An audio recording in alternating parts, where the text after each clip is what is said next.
Coming up on this episode of Common Denominator. When I know myself, I know exactly what I need to do and how I need to block out the noise in order for me to focus in on the task.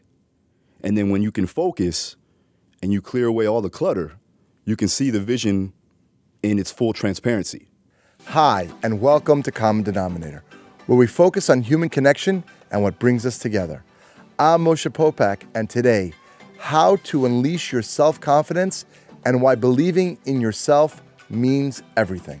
Phil Daru is a 5-time award-winning strength and conditioning coach who has trained NFL players, UFC fighters, world champion boxers, and Olympic athletes, getting them physically and mentally fit for competition. He's also a motivational speaker, an influencer, and an entrepreneur with numerous existing projects and many more in development. He'll share what it takes to get your body and mind into elite condition and how to become a more confident and powerful person. Before we chat with Phil, a quick reminder that if you like the show, please subscribe and follow me on social media at @mpopack. Now, here's my conversation with Phil. Enjoy. Hi, Phil. How you doing? Welcome to Common Denominator. I appreciate it. Thank you for having me. So I'm just looking at your physical appearance, and I'm just thinking to myself, I'm like, how many hours do you spend daily at the gym? Well, fortunately for me, I own a gym, so I can stay there as long as I want. I think for me, now it's harder because I'm coaching nonstop. When I started coaching, it really stopped me from training the way I wanted to train. As a pro fighter, I was training 2-3 times a day, for 6-7 days a week. I was a maniac. And I was like that since I, 13, 14 years old, getting ready for college football, high school football, so on and so forth. But now, the goal for me is to maintain my strength, show the abilities that I have as an athlete still so that it can correlate over to when I coach. So when the athletes see me do something, they know, okay, he knows how to do it too. I walk the walk and talk the talk. So tell me about, I just want to go back. You said you were kind of training at young age, 13, 14 years old. Mm-hmm. What was, I always wondered this, what was your mindset? I know mindset is a very important thing to you. Where was it kind of in the early teenage years, mm-hmm. and where is it today? I've always been driven. I've always had a goal. I've always had a vision of what I wanted to accomplish. So that's not new to me. I think the only thing that I would say now, being 34, is that I have better self-awareness. I know exactly what I need to do, how I need to do it. When I was a kid, it was just like get after it. Hard work, effort. And those are things that you can always control. For me now, it's like controlling those variables, controlling what I can control as opposed to worrying about the things that I can't. And so mindset-wise, I'm able to understand that I have the abilities, I have the know-how, I have the skill set because of it's acquired through the time that I spent in the gym or in the books.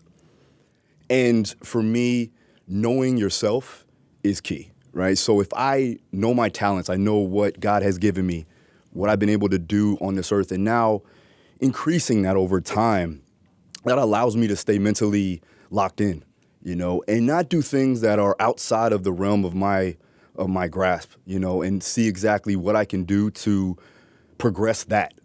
My goals in life are still always going to be there, right? If I accomplish a goal, then the next one's going to be right there.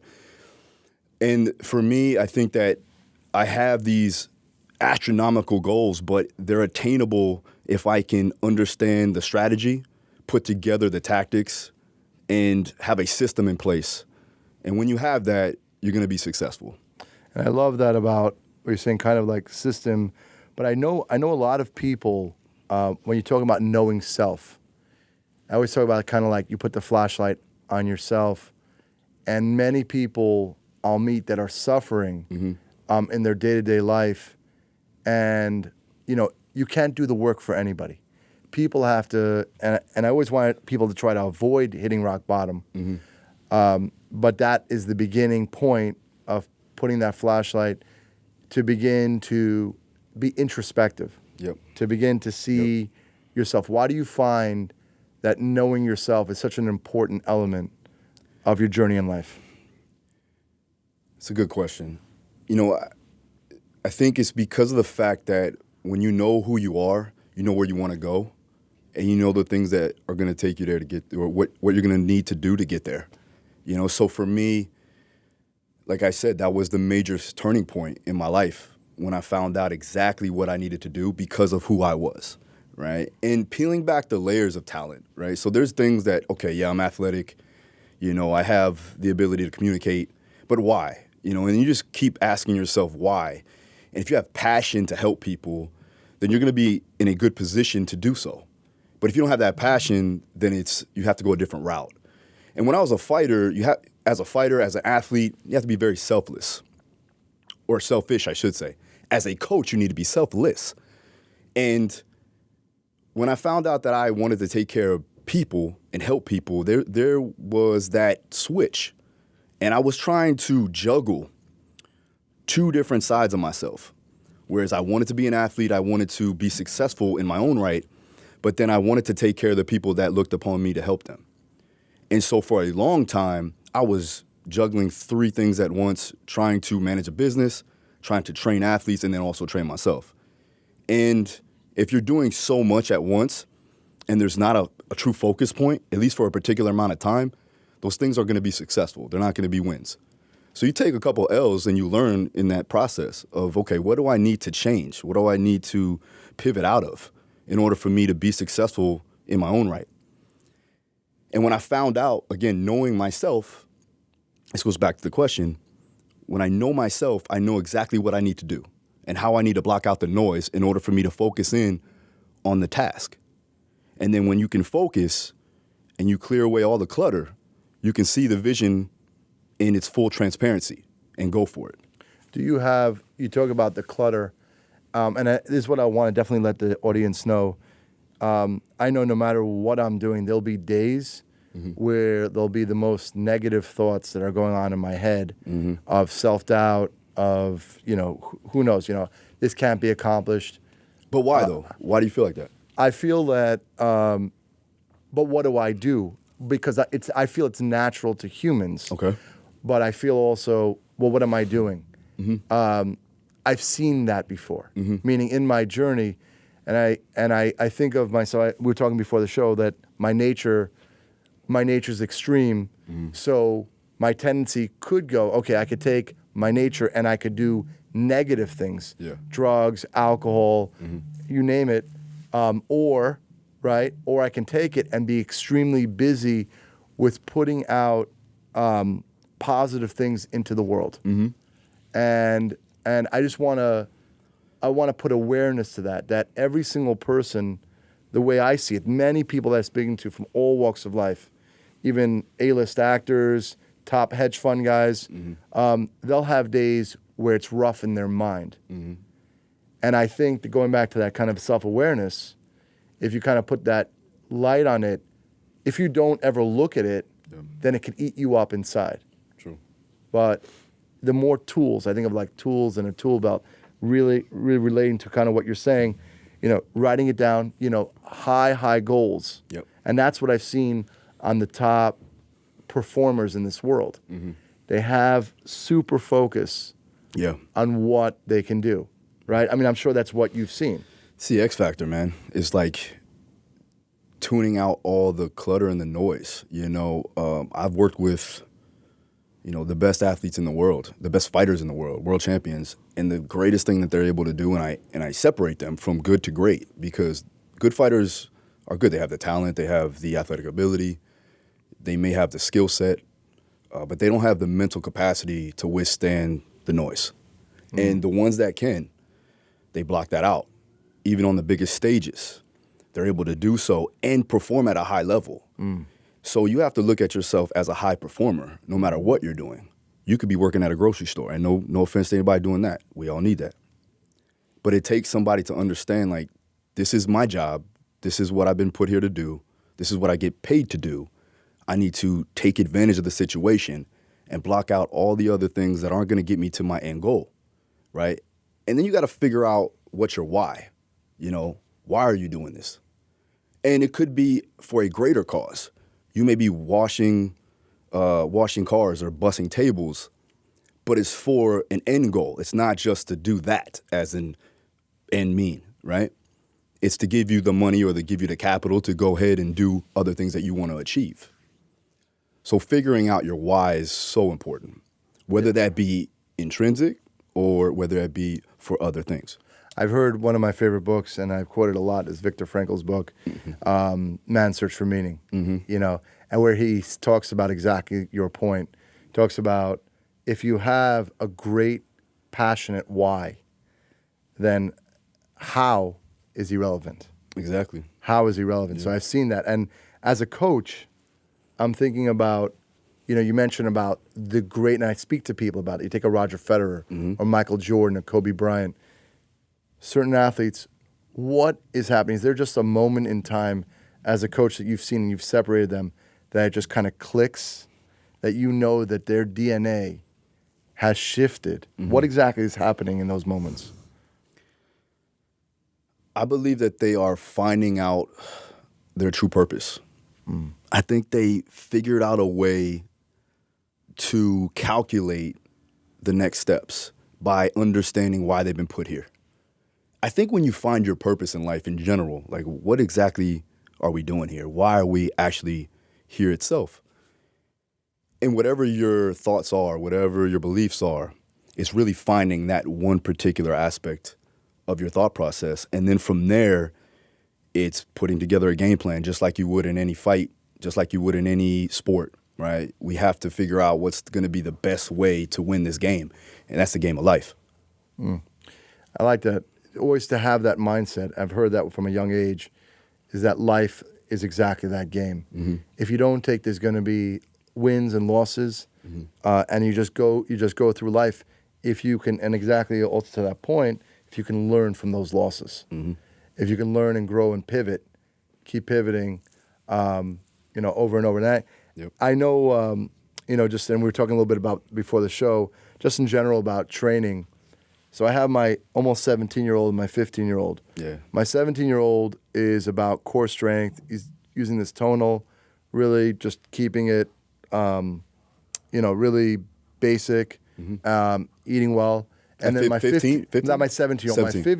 My 15-year-old, I guess, bodybuilding and growing. He one day it was just this click in his mind, because he also, like me, he has this extreme mindset. Again, we have 10 kids, and my wife and I, we'd spend 90% of our energy on him.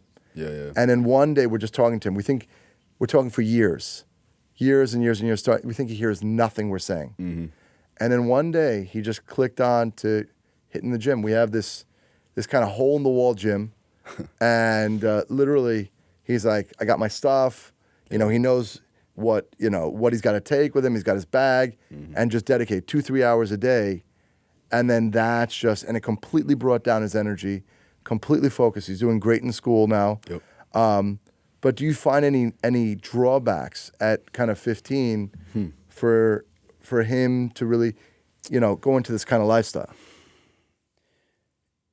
If you look at it as it just going to the gym, then it could be, I don't want to say an issue, but the goal really is just to develop a routine, right? Develop a lifestyle that's healthy. Because he could be doing, not just your son, but any kid at that age could be doing worse things than doing that, right? I think that primarily it's just finding a healthy way to have a strategic approach to life, right? Creating habits.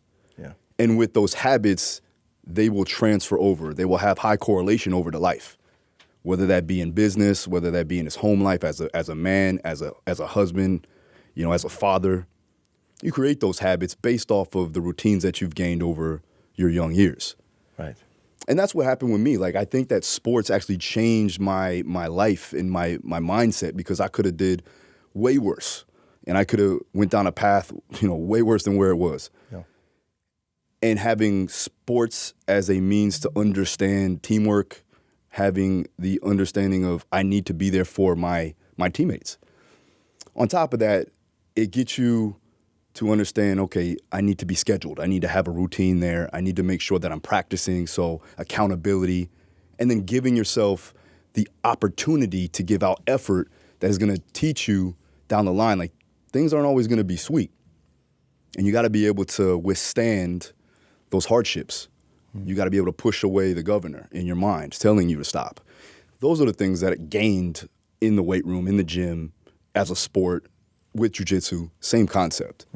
So with kids, and I have 3 of my own, putting them in sports or any type of activity that's going to teach them how to have that and create a habit is going to be important. Yeah, no, I love that. I know that Tony Robbins always talks about habits and rituals. And I know different people I've spoken to, even myself, and I think that that's a good gauge. And you always say, take the pen to paper. Yep. If the results that you desire in your one life that you live are not happening, then you have to look at the actions every single day that are your habits and rituals. That means, what am I going to sacrifice? What am I going to change daily that's sustainable, that's not working now, that's going to be a material change in my action that's going to get me procedurally to results that are better than they are today. For sure, yeah. Right, I always think about that. Yeah, no, it's something that everybody should master, right? Is having that ability to understand, okay, what's the next goal? What's the next step? And how do I approach it with a schedule? How do I approach it with that habit that's going to take me to the next level? If you're just joining us, you're listening to the Common Denominator podcast. My guest this week is 5-time award-winning strength and conditioning coach, Phil Daru, who's helping us understand the power of self-confidence and the proper mental mindset. Next week, what happens when you die? I'll chat with Steve Sayer and Kelsey Bolin, the director and narrator of the new documentary, Ghosts and the Afterlife. They'll tell us why there is no doubt that life continues after we die. Make sure to subscribe so you don't miss it. Now, back to the show. What would you recommend someone that's starting? He's just down on his luck, whether it's financially or at the gym, and because I always saw that the start is always the hardest. Sure. Gaining the momentum seems to be the hardest. What would you practical tip? Well, I'll give you that, but I would also say this. I don't mean to cut you off. I think gaining the momentum, but then also battling back from L's, right? Or hitting a peak and then not knowing where to go after that. Or, you get there, you hit a wall, and now it's time to pivot, and now you got to start all over again. Yeah. So from the start, though, you just got to gain momentum. And how you gain momentum is just get little wins here and there. Whether that be making your bed, you know how Jordan Peterson says that all the time, right? Doing laundry, little wins throughout the day allows you to have some type of purpose. It gives you some level of accomplishment, right? Going to the gym is one of those things. And I hate to say it, I don't want to sound like a meathead, but it is what it is. That's what I grew up doing. So using that as a form of a win, right? Yeah. I've gotten up early just to get up early because it's a win. It's something that I probably didn't want to do, but because I overcame that mentality of, okay, I can rest. I've overcame, the abilities or the non-abilities to not succeed. The goal is to always find a way to triumph. The goal is to always find a way to make it to the next step. Yeah. So that helps a lot. And then when you have to pivot, it's just knowing thyself. Same concept, right? Having self-awareness. I've been able to pivot accordingly. So, again, perfect example, I wanted to play in the NFL. I'm 5'8", 205. It's hard-fetched to find me playing in the NFL. Now, there's some guys that have done it. But with injuries and things like that, personal issues with my family, stopped that, derailed that. So then from there, I'm like, okay, well, I still want to compete. I still want to be an athlete. Just pivot on over to being an MMA fighter. And then from there, okay, well, damn, I got 8 concussions from an extreme of, from football all the way to MMA. Now I can't fight anymore. What do I do? Okay, we'll pivot into coaching. So there's always ways to still progress. The problem is that people, when they feel like, okay, I've tried and I got up to that pinnacle of where I could be, and then it just dropped me back down, and now they feel hopeless. They don't have any purpose anymore. They feel like they have no purpose. It's mastering the pivot is really a pivotal thing that you need to accomplish. Yeah, I think that's brilliant. I remember Jeff Bezos, he had this vision of when I'm 80 years old, right? So if you take I like to think of life that way, like a kind of macro approach. It's not like, oh, this win or this loss. So my grandfather used to say, as long as you win more than you lose, you're doing fantastic. Yeah, you got to be above 500. Right. That's exactly right. In baseball, right above, like they're hitting above 30. But I think that is the hardest work, right? If you're trying to find the elite athlete in your coaching, it's the guy it seems like it's no matter what, but it's probably just him against him and the conversation that he's having in his mind and the time when exactly he has to perform with tremendous pressure. And most of the time, that's what it is. Right. And, it's funny that you say that because, like, in fighting, I think it gets oversaid and overstated a lot where it's like it's 90% mental, but it truly is a high percentage of you got to have the right mentality to go in there and actually fight. And that's in any sport, anything in life, really. When you're trying to level up and be successful, people get in their own way, man. That's the problem.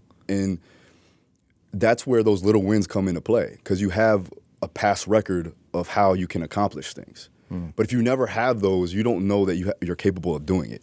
Yeah. And what are some of the just so I want to make reference also to the audience. What are some of the athletes that you train or people that maybe we would know? Most notably would be Dustin Poirier, Joanna Jedrzejczyk from UFC fighters, Kevin Lee also, Timbaland, the record producer, Kevin James also, one of my good friends. He's actually my son's godfather. So those are the most notable. And I have some judo Olympians that I've trained. I've trained world record holders in shot put and also in judo too as well, Olympic judo, and then world champion boxers. 2-time world champion Maureen Shea. She actually is my assistant. You guys know who that is. 2-time world champion, WBO, and I don't want to say the wrong thing, so I'll just keep it at that. Yeah. But 2-time world champion for sure. No, but I think that's amazing also what you said about selfless as a coach. Yeah. I found that that's the best coaches. And I love, like now as a father, it's kind of like, I wish, it's taking me so long and I know it's going to take my entire life, but you have to be selfless. I'm constantly saying, like, okay, my kids, what do you love to do? Let me help you, even if it's against me, because that's their happiness. What do you love to, and they always come back, as long as the environment in their home is safe, the kids will always come back. So that's what constantly what I'm trying to bring out from them. Trying to find the things that they're passionate, because when it gets tough, I find that passion, or the why, to exactly your point, is the thing that's going to take them to that next level, to the result that's necessary. So obviously you're leading by example, right? Trying. And for you, do you take time for yourself as a father? Super important. I've been getting into that a little more. Yeah. I'm a big fan, for instance, just now, I made a New Year's commitment to learn piano. Oh, nice. Right? And I love music, and I know that I could figure it out mathematical kind of in my head. And I'm like, you know what? Let me do this. I'm finding that. I train, in my time, 10 years training jiu-jitsu. Yeah. That's a meditation for me. Absolutely. Right? Yeah. And people ask me why jiu-jitsu, and we were talking about that a little bit before. I just find with that, it's the combination of the physical, spiritual, and mental as well. Because you're not going toe to toe. It's not like, right, it's all different, right? Boxing, UFC, there's none of that. It's either we're clinch and we're down, or there's distance, right? And then there's intelligent efficiency, like finish, position, and then submission. Yep. Right? How long? So you said 10 years. Yeah. What's your belt rank? So I'm right now training for my black belt. Oh, nice. So I'm right now training for my black belt, and I have my chips in. So I'm good. I'm having to watch my food intake. Yeah. I'm having to with the Valente brothers. With the Valente brothers. Yeah. Right. There. Thank you, brother. Thank you. Thank you. Yeah. And I saw Pedro just yesterday. Yeah. Congrats.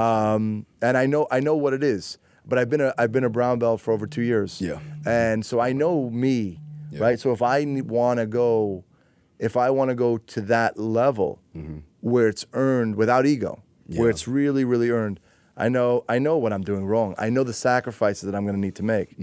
Again, it's the food intake. I'm doing a lot of core strength training, and then just mentality, and really working on putting that flashlight in myself on all parts emotionally. Yeah.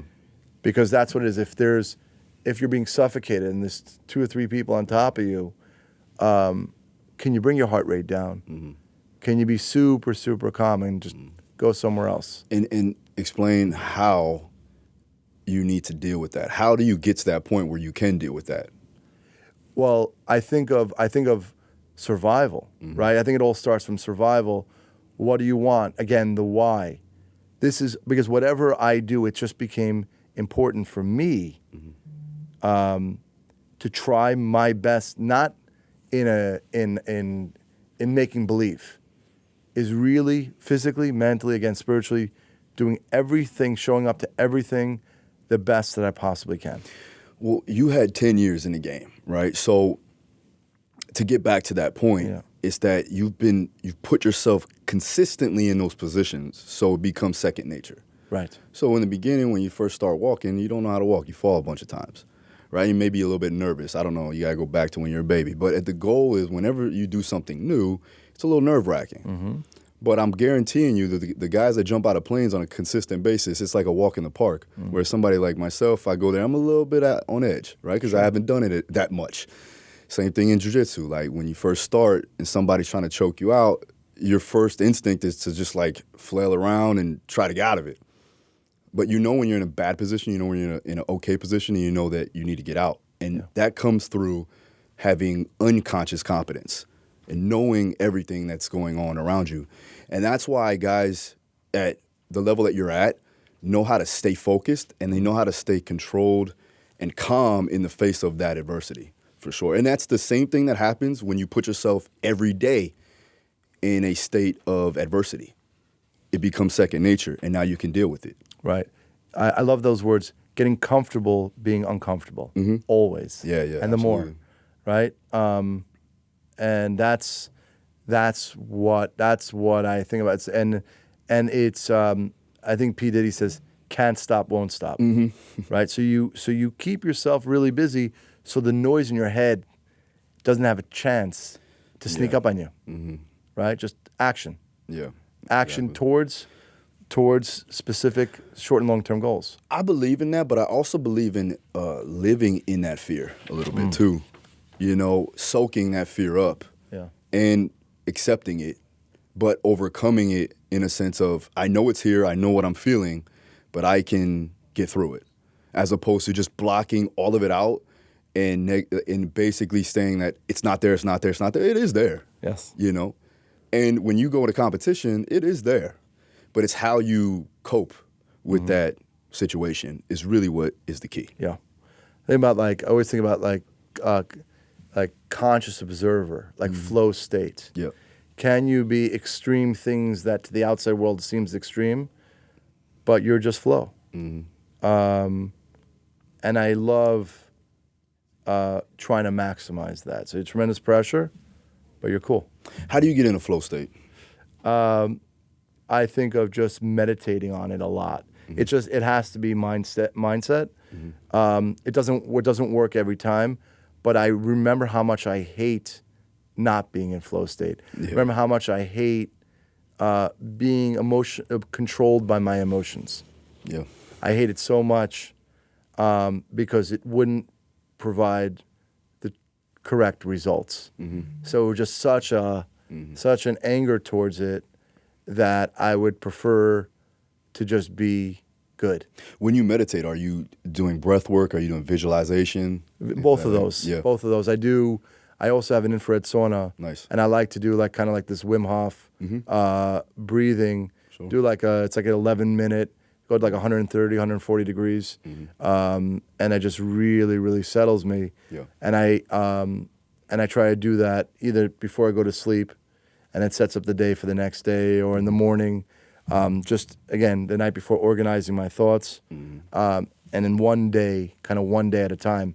But I think that you probably have so many process is, because I know you have many different projects. Yeah. And I always love sitting down talking to fellow entrepreneur. You have the Daru Strong Performance Center. Yeah. Where's that? That's in Deerfield Beach. Deerfield Beach. Yeah. So is that a gym? Is that? It's a gym. It's a little bit of both. It's an educational center too as well. It's obviously a place where we shoot content. So I have my whole production studio back there too as well. We have a recovery center too with IV treatment.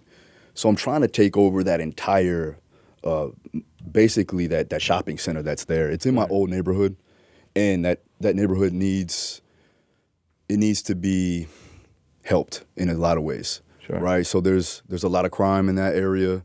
And I wanted to do that. I wanted to give back to the community. We're reaching out to Broward Sheriff's Office. I'm actually working with the sheriff there.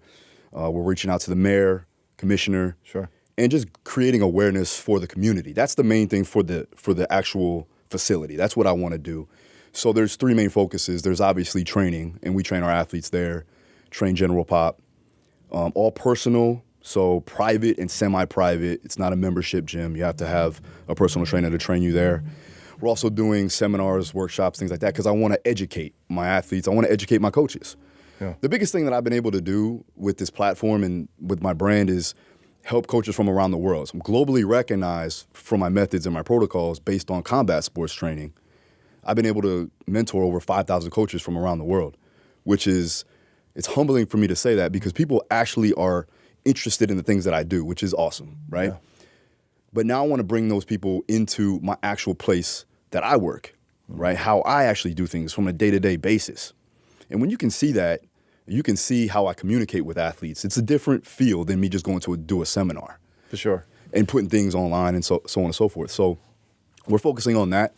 Yeah. And then camps, combines for the community is really, for the young athletes, the young youth athletes that want to make it and take it to the next level. We're giving them a platform so that they can be recognized. There's a lot of great athletes out here. It's South Florida. Sure. We're home of athletes. Yeah. The goal for me is to use my platform, my reach, my networking, and my credentials to help drive more attention to these young athletes so that they can get out of the position that they're in. And then on top of that, bring some positivity to the community. 100%. So that's the main thing. No, I really love that. And I see that with action, giving back is super important. People don't realize the greatest place that you're going to find meaning and purpose is when you give back to people that are less fortunate. Absolutely. So I really appreciate that. I know you've sold over 10,000 of your workout programs, and you have over 150,000 downloads on your podcast. Nice. I think it's last I checked, that's what it was. That's what it was. Yeah, that's cool. Still growing. Right, still growing. I got to get to you guys' level. No. It's amazing. I always admire fellow people doing the work, putting stuff out in this world to help people practically better their lives. Yeah, absolutely. Yeah. So I really appreciate that. Well, I gotta thank my team too as well, man. It's not only me. So I got a great team around me. Always. Got my producer right here, and then Sure. My assistant. She's crazy, but she's cool. She's also Sometimes you need a little crazy. She can punch you in the face too. That's it. You know what I mean? Right. So we get out of line. It's awesome. Is there something in the near future that you're really excited about? There's a lot, but the thing that I'm really excited about, and it's coming, it'll be out this Friday, is the program and actual process that we've been building for the past 2 years, actually, with Timbaland, the record producer. And the reason why is because when I met him, Tim, and he's been working with individual out here, David Alexander, for a long time. Dave took him to where he needed to go and gave him the opportunity to, like I said, I guess, adopt this new mindset. And I just helped correlate that. And then for me, my goal was to get him moving better, feeling better, and again, increasing his level of confidence. And it was funny because I walked in here and I was a little late. Sorry about that, guys. Okay. But he was on the call and he was just excited about the situation. So we're doing something called Pushing Peaks. And basically what that means is that we're trying to level up. We're trying to level up our fitness, trying to level up our health, our mentality, our mindset, creating a positive mindset to take it to the next level when it comes down to whether it's business, whether it's your sport, whatever the case. For me, looking at it from the outside in, like as he started with me, there was a level of insecurity that he had, but now he's killing it, you know. And on top of that, he's a hard worker. He's one of the hardest workers that I've ever coached. And we're talking about guys that I've trained that are at the elite level world champions, and he's right there with them when it comes down to effort. Because you can't get to that level of success without that. So you could see it. It was awesome. It's amazing because most people don't understand that. They just see, always talk about that, right? They always just see the end. Yeah. It's like, oh, because that's actually the trick, to make it seem to the outside eye that everything's just simple. Yeah. But how much did it take of years and years and years of persistent sacrifice in order to get to that place? Yep. And I always ask every guest this, but I have an instinct what it is. But what is something that comes first in your mind of something you're grateful for? I'm grateful to be alive. I'm grateful to have the opportunity to do what I love on a daily basis. I'm grateful for my family, for my wife and kids. Yeah, I couldn't name one thing. Sure. But yeah, if I would bottle it all down, I'm grateful to be on this earth. Yeah. Yeah. Amen. And what is something that people don't know about you? Man, I don't know. Jared. It could be anything, by the way. Should I tell him, man? I don't even know. I mean, one thing that people don't know, that's a hard one. I'm an open book, really. I am. I really. And that's good, by the way. I would say I watch a lot of cartoons with my son. You know, that was one thing that people don't know. There you go. That's it. There you go. Used to be Woody Woodpecker back in the day. Oh, and man, they got all types of now stuff. Now they got all the, right? Yeah. But I like that. That's a good, right. My kids like to do that with me. Yeah. How old are your kids? I have an 8-year-old, and I have 2 stepdaughters. They're 16 and 19, which is crazy. Right. So kids get big fast. Yeah. I remember because I've been with my wife for, actually, this will be our 5th year wedding anniversary, Wednesday, tomorrow. And I've been with her for 11 years. So they were young when I first met her. Sure. Well, I want to thank you so much, Phil. Thank you. Really, I love giving back to the audience practical tips, how to materially make their lives better. So I really appreciate guests that help infuse that. So thank you. I appreciate what you guys are doing, man. Thank you. I appreciate you. you having me. Awesome. We're just trying for the mindset. How could people find out more about you? Social media. So Instagram is @DaruStrong, Twitter is @DaruStrong, TikTok, DaruStrong. Keep it simple. My website, DaruStrong.com, and the YouTube channel, Phil Daru. So there you go. Thank you so much, Phil. Thank you. Hope you enjoyed my conversation with Phil. Next week, I'll speak with Steve Sayer and Kelsey Boland, the director and narrator of the new documentary, Ghosts and the Afterlife. The film took 12 years to make and includes volumes of scientific evidence that life continues after what we refer to as death. It's sure to be a fascinating conversation. Please subscribe to the show so you don't miss an episode and follow me on social media @mpopack. Have a great day, and I'll talk to you again soon.